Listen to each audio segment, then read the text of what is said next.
শক্তিশালী একজন নবী ছিল। উনি মালাকুল মাউতকে বলেছিলেন, মালাকুল মাউত, আমার মৃত্যুর সামান্য কিছু আগে আমারে বইলো, আমার একটা কাজ আছে। মালাকুল মাউত মৃত্যুর কিছু সময় আগে এসে বলল, সুলাইমান, সময় শেষ, অল্প কিছু সময় বাকি, কি করবেন করেন।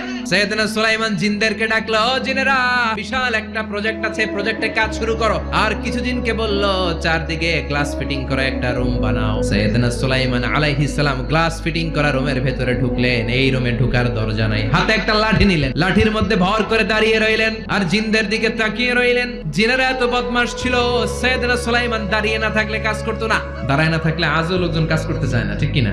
সুলাইমান আলাইহিস সালাম লাঠির মধ্যে ভর দিয়ে দাঁড়িয়ে রইলেন আর বললেন, কাজ করো। জিনেরাও কাজ শুরু করলো। ওদিকে মালাকুল মাউত এসে বলল, সুলাইমান, সময় তো শেষ। সুলাইমান বলে, সমস্যা নাই, রূহ কবজ করো।